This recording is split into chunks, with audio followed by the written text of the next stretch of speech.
So today we're going to talk about shape, space, and form. Now this is a shape that we all recognize. It is a circle. It is a geometric shape. A circle is a shape because it's two-dimensional. I see that it has height and width, but it doesn't have depth. I can't pick up this circle. It's flat on the piece of paper. Now this is called a geometric form, this sphere, because I can pick it up. It's 3D, three-dimensional. It takes up space. So that's why it's a form and not a shape. Now here we have some organic forms from nature. And if you look, we have a rock, we have a shell, and we have a leaf. These are found in nature and they are called organic forms because they are not the same as a geometric form. They're usually organic in the way that they're shaped. They don't have symmetry like a square or a rectangle, you know, two sides that are the same. So that's why they are called organic forms. Organic shapes, on the other hand, are usually kind of free-flowing, no real straight lines or definition. Maybe just the drawing you did, not a geometric shape. So today I'm going to be showing you how to draw a cube. And before we do that, a cube would be like a box or some dice. What I would like to do is show you how to do a cube because it's probably the easiest geometric form to draw. Of course, this is a drawing and I can't pick it up, but we're going to try to use value, lights and darks, to do a drawing of a geometric form. So we're going to have a straight line in the back. My third graders might remember this. We did the 1-point perspective drawing where the road went up to the middle where the vanishing point was. This is just a simple way to show you how to draw a geometric form in a drawing, and I just wanted to share with you this. Here's a rectangular prism, and here's the horizon line, and then we have a vanishing point. So these are going to be some tools that we use to draw our form. Now here's another one. It's called a triangular prism. And as you can see, and you'll notice when we draw together, you're going to go straight towards that vanishing point to make your geometrical form look 3D because it's on a piece of paper, so it's flat. We got to make it look 3D by using value and shading. So what you want to do is take a piece of paper, and if you have a ruler at home, great. If you don't have a ruler, sometimes I like to use the side of a book to make a straight line.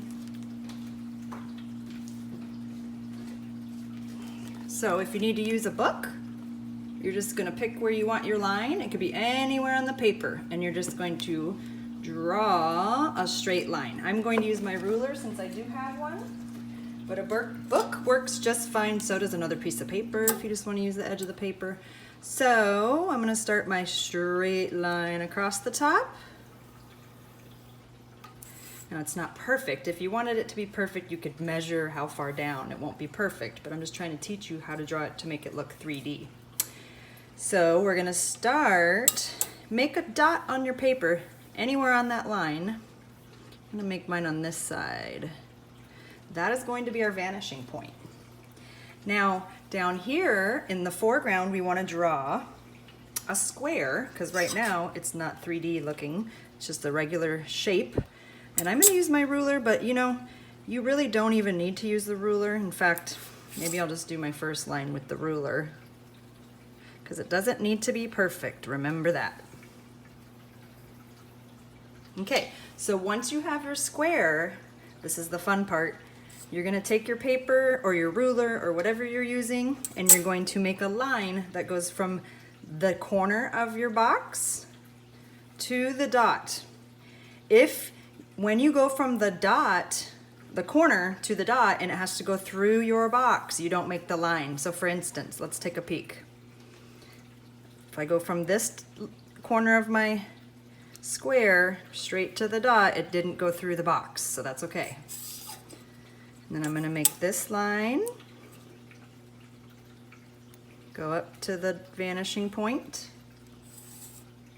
And then I'm going to make this final line to the vanishing point.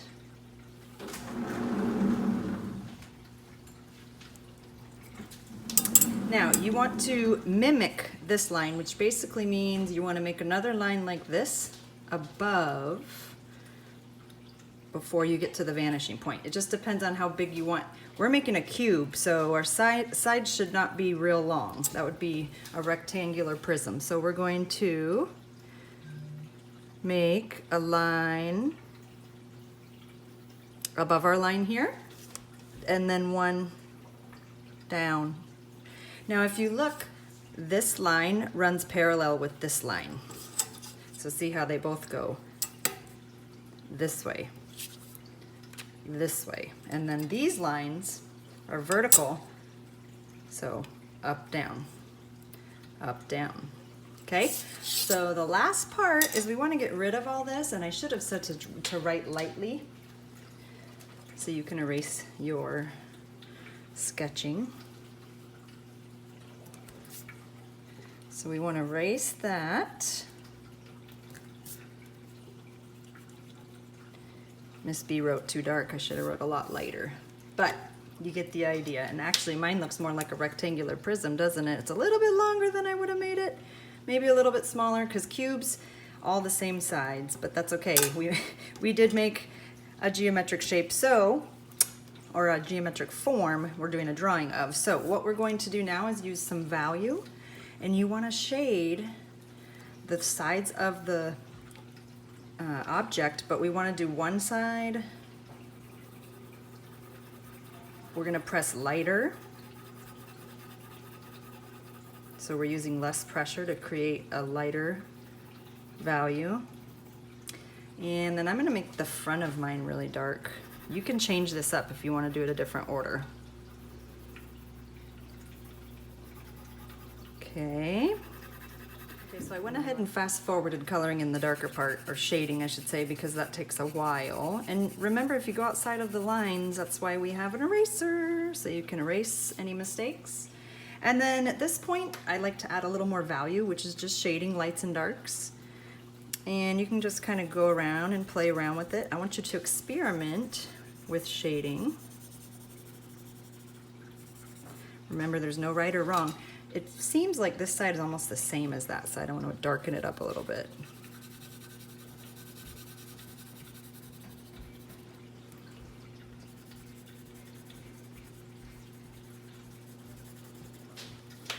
So there you have it. I added a little bit more details in there just to give it some value and make it look more three-dimensional. You can add some highlights. Maybe your light's hitting from up here, so the top of the square is a little bit lighter, like pretend it's a box sitting out in the desert, who knows, but it may be lighter up top. So play around with it, experiment. You guys can share with me. I will put a link in for Flipgrid. I can't wait to see what you come up with.